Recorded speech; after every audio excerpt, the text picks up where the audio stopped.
రోజు ప్రతిపక్షం ఏదైతే ప్రజా సమస్యలు మాట్లాడేందుకు టైం అడుగుతా ఉందో మైక్ ఇవ్వకుండా మరి అదే విధంగా ఏదైతే ఇంపార్టెంట్ క్వశ్చన్స్ ఉంటాయో లేకుంటే ఇంపార్టెంట్ ఇష్యూస్ ఉంటాయో దాన్ని మాట్లాడుతున్నటువంటి సందర్భంలో కావాలని టైం పాస్ చేసుకొని మరి అది మధ్యాహ్నం దాకా తీసుకెళ్ళి దాన్ని అర్జెంట్ చేసి లేకుంటే మళ్ళీ ఇంటర్వెల్ అని చెప్పేసి ఇచ్చేసి మేము మాట్లాడేటువంటి అంశాన్ని ప్రజల దృష్టికి వెళ్లకుండా మరి కుట్ర పన్నుతుంది ఈరోజు ప్రభుత్వం. ఎందుకంటే అధికారం ఉంది కదా, మాకు ఇష్టం వచ్చినట్టుగా మేము అసెంబ్లీ నడిపించుకుంటామని చెప్పేసి మరి వాళ్ళు నడిపించినటువంటి తీరు చూస్తే నిజంగా కూడా అసెంబ్లీకి ఇది ఒక బ్లాక్ డే, ప్రజాస్వామ్యాన్ని కూని చేస్తున్నారని స్పష్టంగా చెప్పొచ్చు. ఇప్పుడు నిజంగా కూడా మరి రాఘవ మైనింగ్కి సంబంధించి ఇల్లీగల్ మైనింగ్ జరుగుతుంది అన్నప్పుడు మరి అదేవిధంగా మా పార్టీ తరఫున మేము హౌస్ కమిటీ వేయమన్నప్పుడు మీకు ఎందుకు భయం? తప్పు చేయనప్పుడు మరి హౌస్ కమిటీ వేసేందుకు మీకు ఎందుకు భయం అని చెప్పేసి మేము స్పష్టంగా అడుగుతా ఉన్నాం.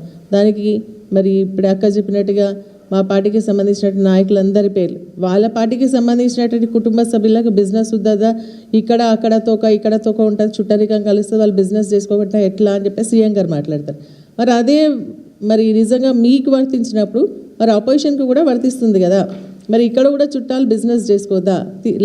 ల్యాండ్ ఇష్యూస్ ఉన్నాయండి, వాటిపైనేమో హౌస్ కమిటీ వేస్తారంట. మేము అడిగిన దానికి మాత్రం హౌస్ కమిటీ వేయడానికి వీలు లేదు, సిబిసిఐడిఏ ఇస్తారని చెప్పేసి చెప్తా ఉన్నాం. ఇది ఎక్కడ న్యాయం ధర్మం అని చెప్పేసి ఈ సందర్భంగా అడుగుతా ఉన్నాం.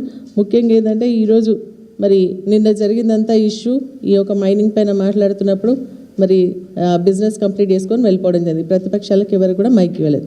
ఈరోజు మార్నింగ్ వచ్చిన తర్వాత కూడా మరి కేటీఆర్ గారి పైన, హరీష్ రావు గారి పైన సీఎం గారు ఇష్టం వచ్చినట్టుగా మాట్లాడిన తర్వాత మాకు మైక్ ఇవ్వండి అని చెప్పేసి టికెల్స్ గట్టిగా కేసీఆర్ గారు కానీ హరీష్ రావు గారు కానీ అడుగుతూ ఉంటే కూడా వాళ్ళకి మైక్ ఇవ్వకుండా ఏదైతే బిల్లు ఉందో ఆ బిల్లు పైన మీరు మాట్లాడితే మేము మైక్ ఇస్తాం తప్ప మరి ఈ మైనింగ్ పైన మాట్లాడితే ఇవి ఇయ్యము అంటే వాళ్ళు చెప్పినట్టే ప్రతిపక్షం మరి నడుచుకోవాలా?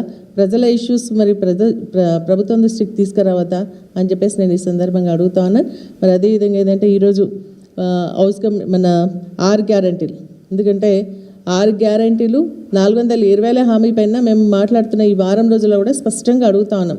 దాన్ని ఏంటంటే డైవర్ట్ చేయాలనే ఒక ఆలోచనతో డైవర్షన్ పాలిటిక్స్ కిందనే మరి ఇదైతే మైనింగ్ ఇష్యూ కూడా ఉందో దాన్ని డైవర్ట్ చేయాలనే ఒక ఆలోచనతోనే ఈరోజు సభా వ్యవహారం నడిచినటువంటి తీరు దానికి అద్దం పడుతుందని చెప్పేసి తెలుస్తుంది. ఎందుకంటే కౌశిక్ రెడ్డి గారు ఏదైతే మైక్ ముందైతే ఏం మాట్లాడలేదు.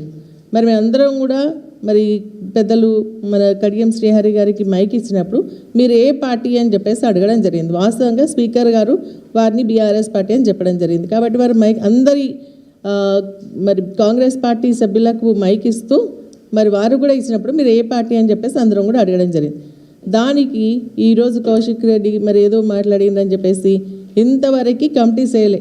2.5 years అవుతుంది. అసెంబ్లీ కమిటీస్ ఉంటాయి, welfare committees, women and child welfare, SC ST BC minority ఇవన్నీ కమిటీస్ ఉంటాయి.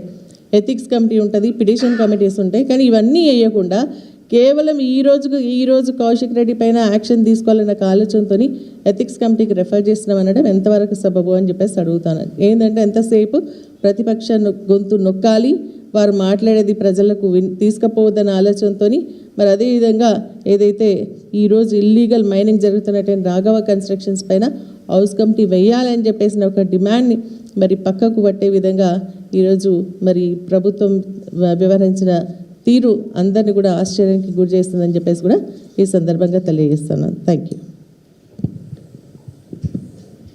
అందరికీ నమస్కారం. ఈరోజు ఇప్పుడే సునీతక్క కూడా క్లియర్గా మాట్లాడినారు.